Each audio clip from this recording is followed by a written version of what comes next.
চাঁপাইনবাবগঞ্জে বলে ভাই ভাই ঠাই ঠাই। দেখেন আপনারা দুই ভাই, আপনি ইনকাম করেন না, আপনার বউ নিয়ে খান, আপনার ভাই ইনকাম করে তার বউ নিয়ে খায়। কই দুইজনের টাকা দিয়ে খুব কমই হয় কিছু। কুরবানিটাও ভাগের টাকা দিয়ে বলছে তোমার আর আমার দুইটা মিলে, আর আব্বার মিলে তিনটা মিলে একটা। পৃথিবীতে সবচেয়ে নিকট আত্মীয় হচ্ছে ভাই, যার সাথে টিকে থাকা খুবই কঠিন। আমার চোখের সামনে আমি দেখেছি দুই ভাই গন্ডগোল লেগেছে, খুব গন্ডগোল লেগে ঢেঁকিটা কেটে ভাগ করে নিয়েছে।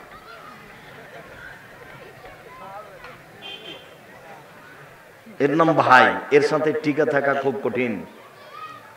আপনার বড় ভাইয়ের সাথে গন্ডগোল হয়েছে, আপনাকে হাত ধরে ক্ষমা নিতে হবে, এই কথাই ঠিক। ভুল আপনার বড় ভাইয়ের, আপনাকে হাত ধরে ক্ষমা নিতে হবে, এ কথাই ঠিক, এটাই নীতি। আপনি মনে কিছু নিয়েন না, 24 ঘন্টার মধ্যে আপনি আপনার ভাইয়ের হাত ধরে ক্ষমা নিবেন, এটাই জরুরি। নইলে অযথা ইবাদত করছেন, কিছু হয় না। রাগারাগি করে এভাবে চলে কোনো লাভ নেই। যার জন্য আমি দিনী বোনদেরকে বলি যে স্বামীর সাথে গন্ডগোল হয়েছে, না হয় তো স্বামীর সাথে কথা বলেন না। এক গিলাস পানি নিয়ে যে সামনে এভাবে থ্যাকস করে রেখে চলে যাচ্ছেন, এভাবে তো ইবাদত কবুল হবে না। আমি আপনাকে এই স্বামীর সাথে থাকতে বাধ্য করিনি, তবে আমি অনুরোধ করছি থাকেন। কেননা পৃথিবীর অবস্থা খুব এটা ভালো নয়। এই স্বামীকে ছেড়ে দিয়ে আরেকজন ধরলে সেটা যে ভালো হবে এটার নিশ্চয়তা কি আছে? বুঝলাম আপনাকে গালি দেয়, আপনার স্বামী মুখ খারাপ, গালি দেয়, এ কথাই ঠিক।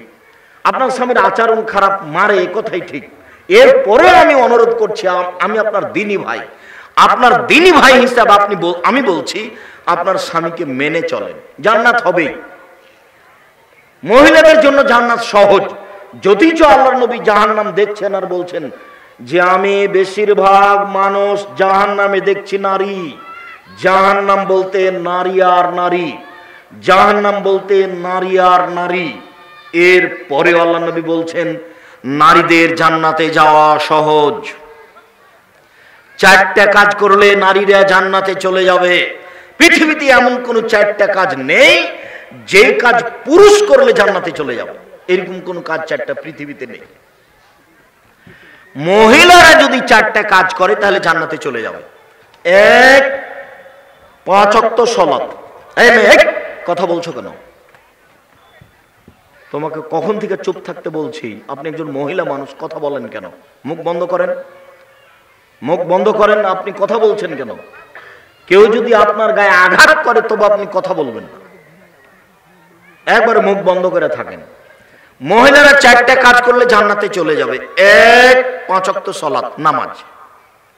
2, রমজান মাসে রোজা।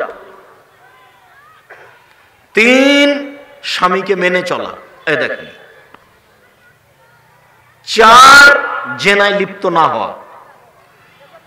তো কোন নারীর যদি জেনা ঘটে যায় তাহলে রাসূল সাল্লাল্লাহু আলাইহি সাল্লাম বলছেন, আল্লাহ তাআলা বলেন অনা নাফসা আনিল হাওয়া ফাইনাল জান্নাতা হিয়াল মাওয়া।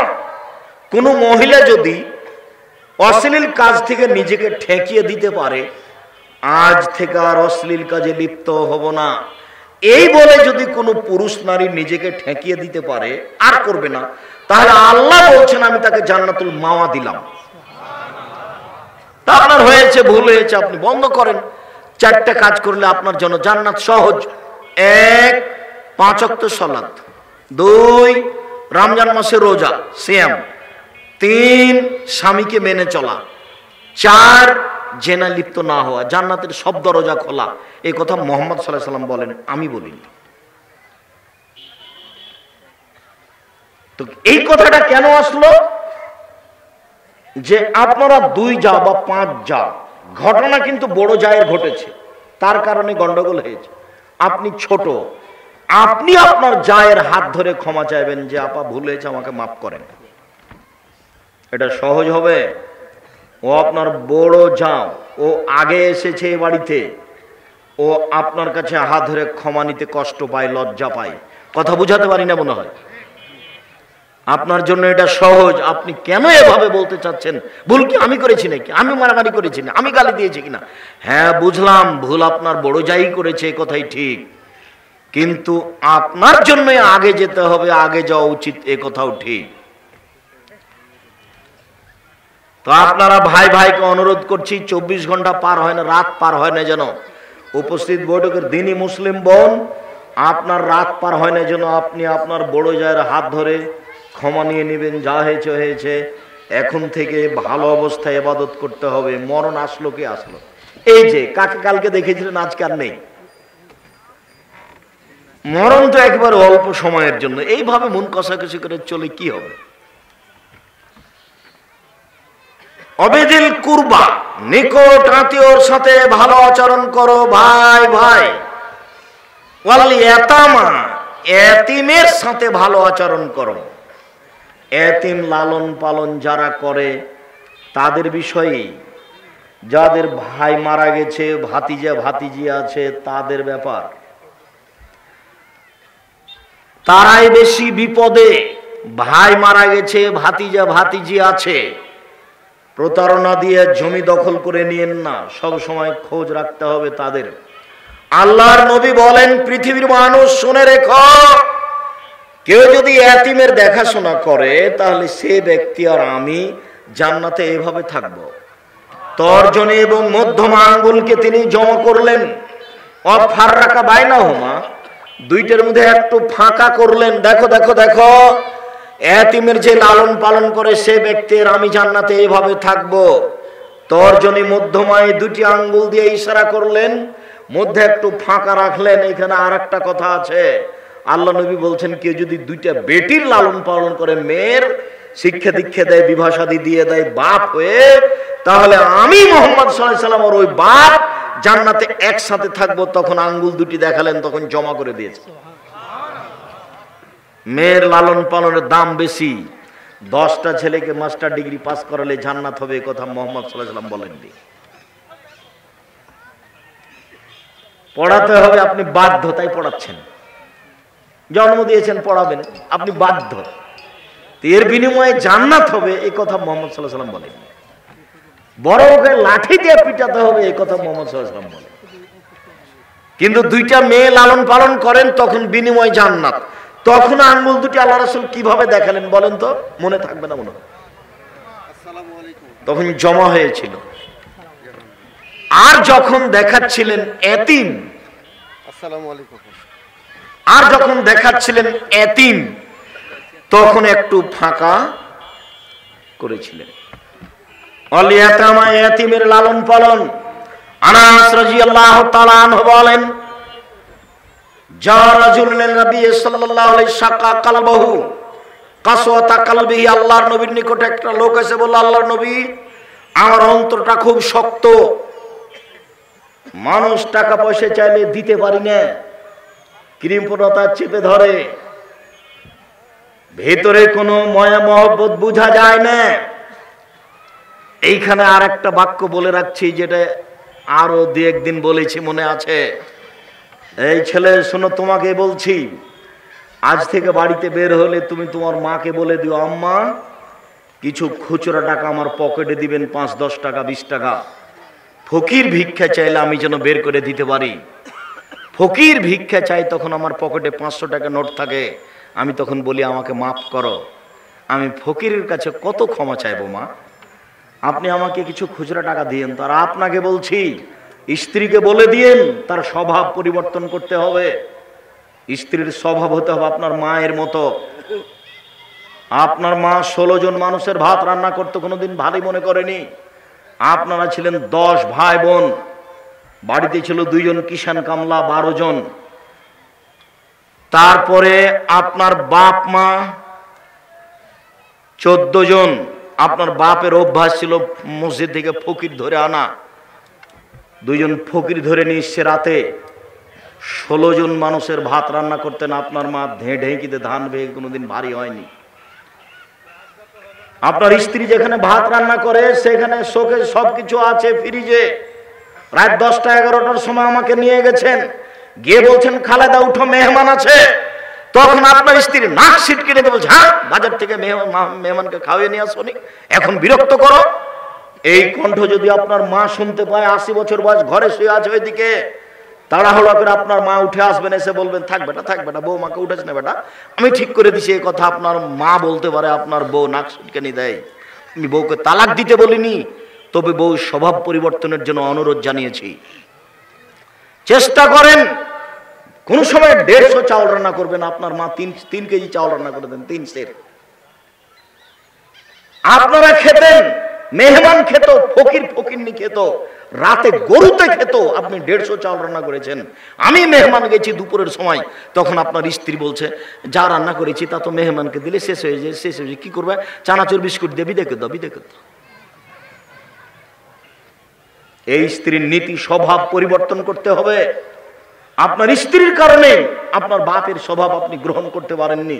আপনার বাপ যখন এশার সালাত আদায় করে মসজিদ থেকে বের হতেন, তখন মসজিদ থেকে বের হওয়ার সময় ডান দিকে বাম দিকে লক্ষ্য করতেন, মুরব্বী বাড়ি কোথায়? বাড়ি ফরিদপুর ভাঙা। খেয়েছেন কি? জি না। চলেন আমার সাথে। আজকে আপনি নিয়ে যান, আপনার স্ত্রী যদি নাক সিটকানি ধমক দেয় তো কালকে নিয়ে যেতে পারবেন না, তখন আর খোঁজই নেবেন না যে ওইকে। যার জন্য মায়ের স্বভাবে আপনার স্ত্রীকে ফিরে যেতে হবে, আপনাকে ফিরে যেতে হবে বাপের স্বভাবে। মানুষকে খাদ্য দেওয়া শিখতে হবে। আপনি কেন এই কথা বললেন? আপনার স্ত্রী কেন ভারী মনে করে? হ্যাঁ, তোমার ভাগ্নি আছে, তোমার ভাগনা আছে, তোমার বোন আছে, তোমার বাপের আত্মীয় স্বজন আছে, তোমার বাপের বন্ধু আছে, এতগুলো ঝামেলা পাকাতে পারবো না। এই কথা আপনার স্ত্রী কেন বলে আজকে বলে দিয়েন, শোনো তুমি আমার স্ত্রী, তোমাকে আমি অন্তর থেকে ভালোবাসি। আমি একাই আমার রুজি খাচ্ছিলাম, আমার হাত দিয়ে আল্লাহ আমাকে শুধু রুজি দিচ্ছিল। তুমি এসেছো, আমার হাত দিয়ে আল্লাহ রুজি দেয় 2 জনকে, তোমাকে আর আমাকে। আমাদের ছেলে মেয়ে হলো 2 জন, এখন আল্লাহ রুজি দেন আমার হাতে 4 জনকে। আমার ভাগ্নি আছে, আমার হাত দিয়ে রুজি দিবেন 5 জনকে। আমার ভাগনা আছে, রুজি দিবেন 6 জনকে। আমার বোন আছে, রুজি দিবেন 7 জনকে। আমার ভগ্নিপতি আছে, রুজি দিবেন 8 জনকে। আমার বাপের একজন বন্ধু এসেছেন, রুজি দিবেন 9 জনকে। সব রুজি আল্লাহ আমার হাত দিয়ে দিবেন।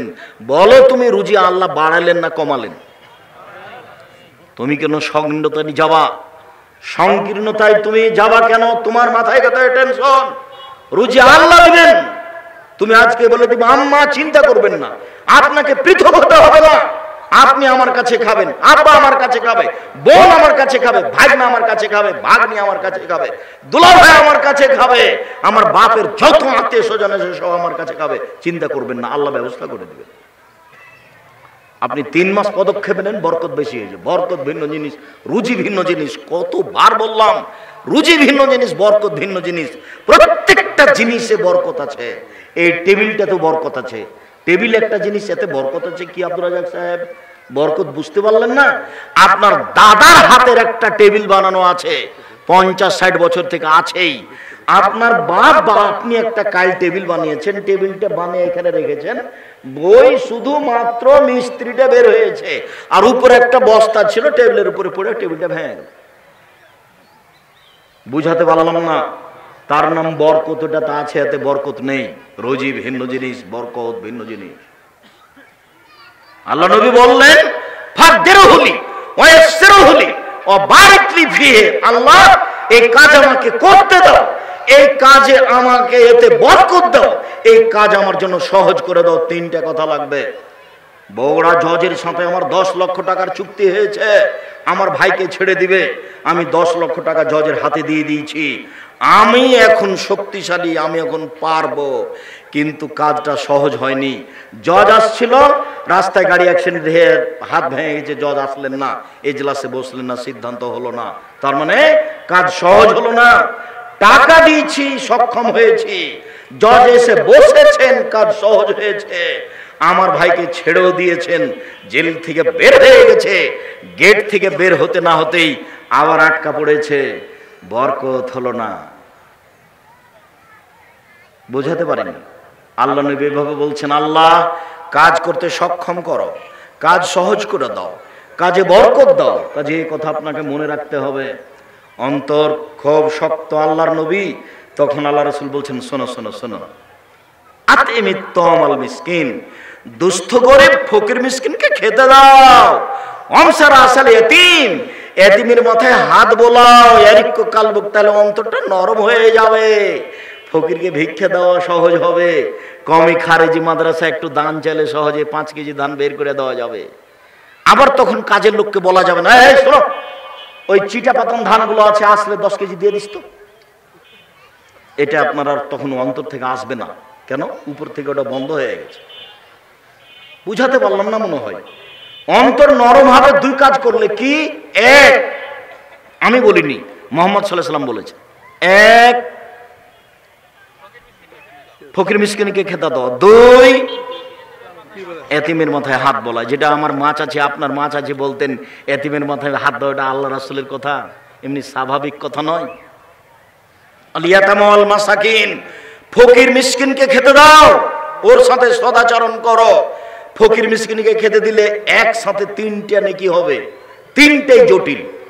1 কাল মুজাহিদ, যুদ্ধ করলে যে নেকি হয় ফকির মিসকিনকে খেতে দিলে সে নেকি হবে।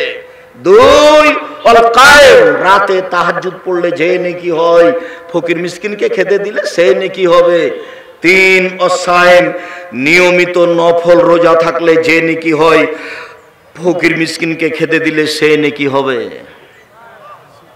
প্রত্যেকটার বিনিময়ে ভিন্ন ভিন্ন জান্নাত।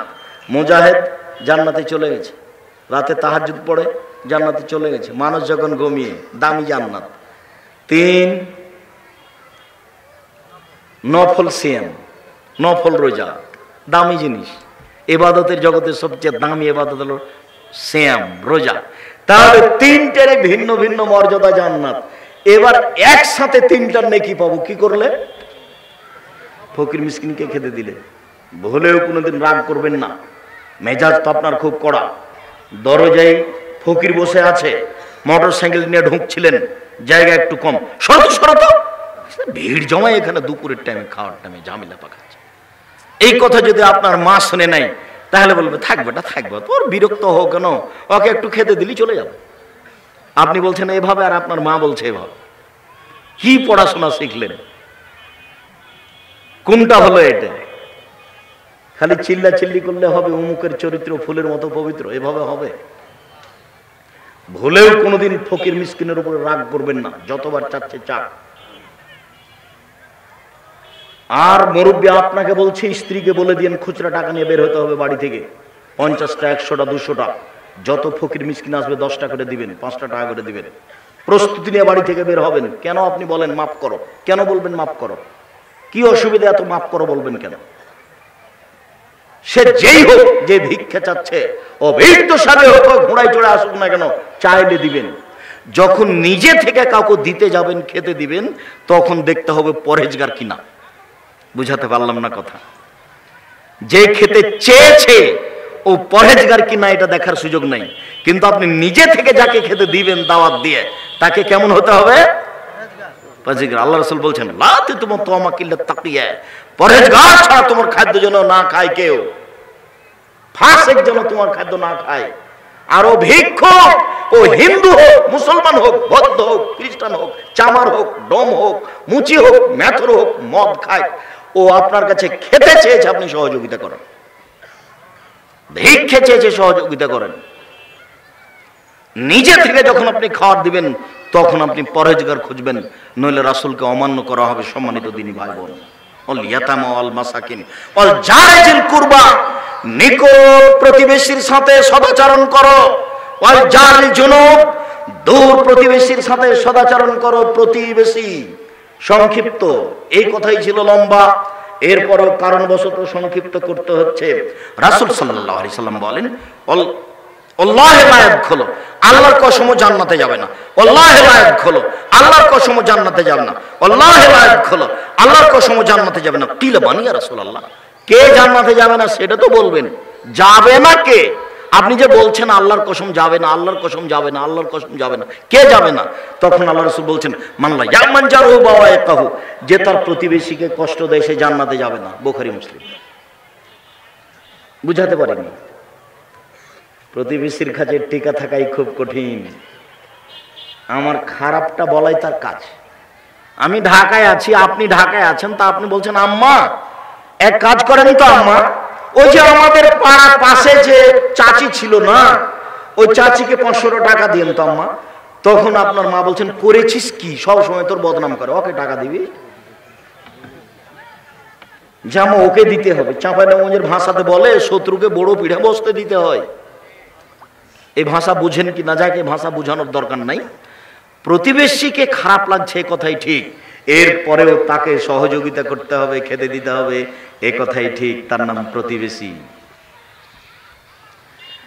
আবু হুরায়রা রাদিয়াল্লাহু তাআলা আনহু বলেন, রাসূল সাল্লাল্লাহু আলাইহি ওয়াসাল্লাম বলেছেন, মান কানা ইউমিনু বিল্লাহি ওয়াল ইয়াউমিল আখির ফালা ইউজিরাহু, যে ব্যক্তি আল্লাহকে বিশ্বাস করে, পরকালকে বিশ্বাস করে, সে যেন প্রতিবেশীকে কষ্ট না দেয়।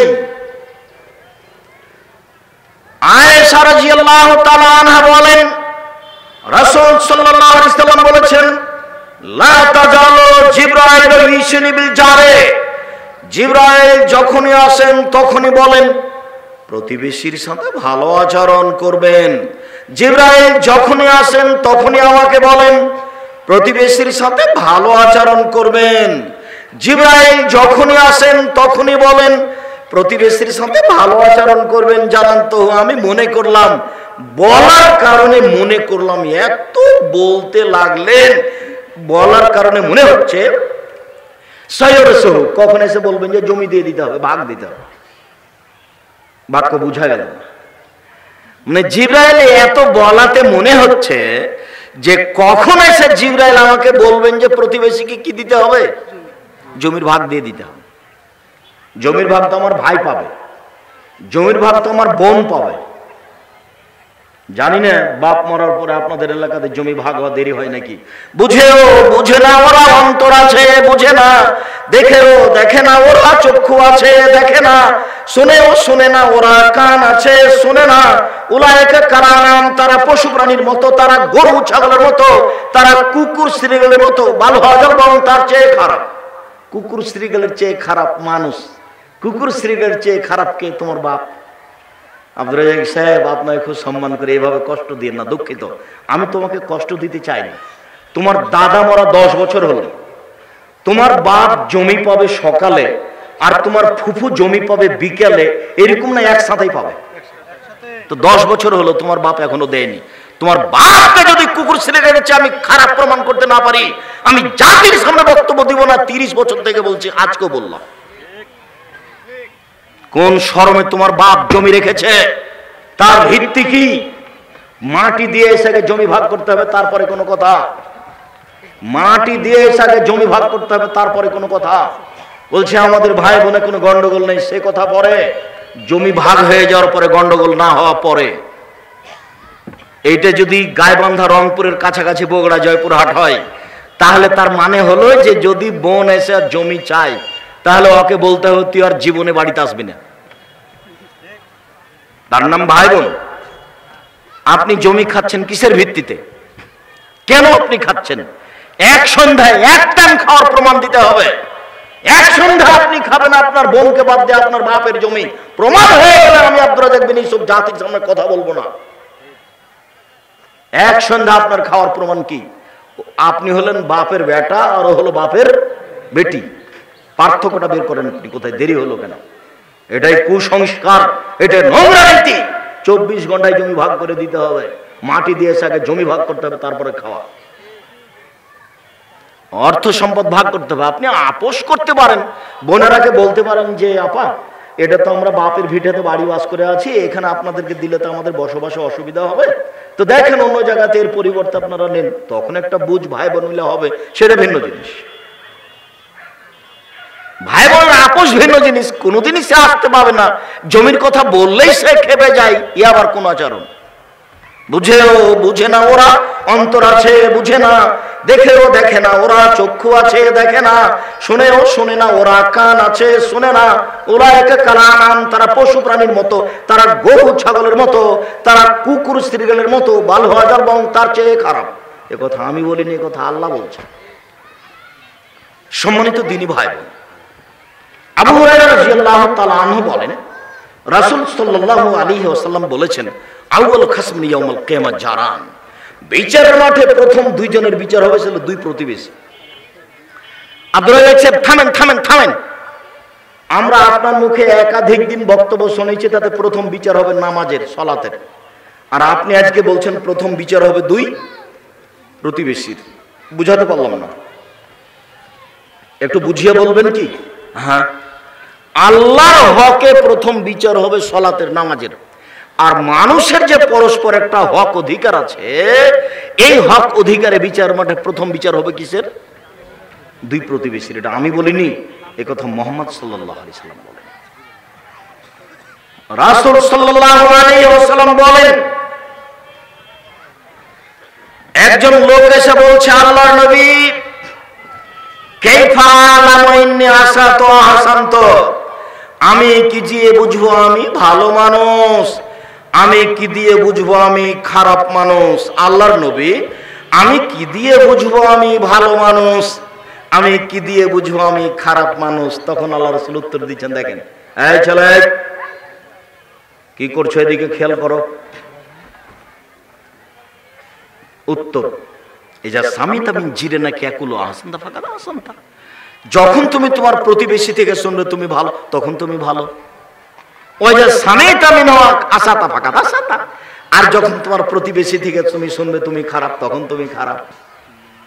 এবার যদিও স্বাভাবিক গতি, পৃথিবীর যা গতি, তাতে ভালো মানুষকে প্রতিবেশী খারাপ বলে উল্লেখ করে, তবে তা অস্থায়ী।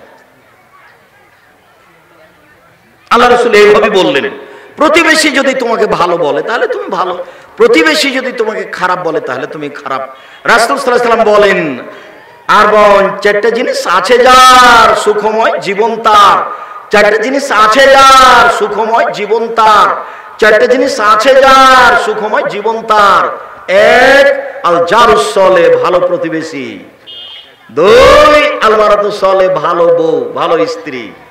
তিন, আল মারকাবুল হানি, একটা ভালো গাড়ি, সাইকেল হলো ভালো হতে হবে, উঠার সাথে সাথে চেন পড়ে গেছে, এটা ভালো নয়। চার, আল বাইতুল ওয়াসি, প্রশস্ত ঘর, অন্তত মেহমান যে ঘরে বসবে সেটা বড় হতে হবে, 5 জন 7 জন 10 জন লোক একসাথে যেন বসে খেতে পারে। জীবনে আপনার মেহমান খানাতে লোকই বসে না, তো এটা কথা হলো? আজ থেকে আপনার স্ত্রীকে বলে দিন আপনার মায়ের স্বভাবে ফিরে যেতে হবে, মাঝে মধ্যে এই বাড়িতে মেহমান ফকির মিসকিন খাবে। 3 দিন যদি ফকির বাড়িতে না আসে, খেতে না চাই, তাহলে স্ত্রীকে বলবেন, এই শোনো খালেদা, শোনো, ব্যাপারটা কি আমি বুঝতে পারিনি কিছু গো, উপরে নড়চড় হয়ে গেল নাকি, ফকির কেন আসে না, ফকির কেন কে খেতে চায় না, এর দাম আছে। আপনাকে যদি আমি বুঝাতে না পারি, অক্ষম। ফকিরকে অনীহা করতে হবে না, খেতে দিতে শিখতে হবে, এই কথাই ঠিক। রাসূল সাল্লাল্লাহু আলাইহি সাল্লাম বলেন, রাসূল সাল্লাল্লাহু আলাইহি সাল্লামকে বলা হলো, আল্লাহর নবী, ইন্না ফুলানাতান তুজকর বিন কাসরাতে সালাতিহা সামিয়া সাদাকাতিহা গায়না তুজ জিরানা বিলিসানিহা। আল্লাহর নবী, অমুক মহিলার ব্যাপারে বলা হচ্ছে, ও বেশি বেশি সালাত আদায় করে, 1 2 বেশি বেশি সিয়াম পালন করে, নফল রোজা 2 3 বেশি বেশি দান খায়রাত করে, তবে জিহ্বা দিয়ে মানুষকে কষ্ট দেয়, ও মুখ দিয়ে মানুষকে কষ্ট দেয়। আল্লাহ রাসূল বলেন, হে ফিন্নার, ও জাহান্নামে যাবে। উপস্থিত দিনী বৈঠকের মুসলিম বোন, হাঁটছেন কেন? কথা শেষ হয়েছে, আমি তো শেষে চলে এসেছি। আপনার কথা বুঝে আসে না? গ্রামে বসবাস করেন, জায়ের সাথে বসবাস করেন, জীবনে কোনোদিন মুখ খুলবেন না। প্রতিবেশীর ছাগলে সিম গাছ কেটে খেয়েছে, কথাই ঠিক। প্রতিবেশীর ছাগলে আপনার গাছপাতা নষ্ট করেছে, এই কথাই ঠিক। প্রতিবেশীর গরু ছুটে গিয়ে আপনার জমিতে ধান খাইছে, এই কথাই ঠিক। সিম গাছে সিম ধরে ধরে, এই সিম গাছ প্রতিবেশীর ছাগলে কেটে দিয়েছে, এটা সহ্য করা কঠিন, এই কথাই ঠিক। এরপরেও মুখ খুলবেন না। আল্লাহ নবী বলছেন, তাহাজ্জুদ পড়ে জান্নাত হবে না, দান খায়রাত করে ইবাদতের জগতে সবচেয়ে দামি, শক্তিশালী, পাওয়ারফুল ইবাদত দান। এরপরেও যদি মুখ খারাপ থাকে তাহলে জান্নাত হবে না। আল্লাহ নবী, অমুক মহিলা বেশি বেশি সালাত আদায় করে না, কম কম করে, বেশি বেশি সিয়াম পালন করে না, কম কম করে, বেশি বেশি দান খায়রাত করে না, কম কম করে, তবে মুখে কাউকে কমবার পড়বেন, নিজেকে বাঁচাবেন। 4, মানুষের জীবনে 4 নম্বর জরুরি কাজ হচ্ছে, 2 জন যেখানে বসে আছে সেখানে বসবেন না। দুইজন দোকানের সামনে বসে ল্যাংটা মেয়ে দেখছে, কলিজা ঠান্ডা করছে, চোখ খুব ঠান্ডা করছে, আপনি ওখানে বসবেন না কেন?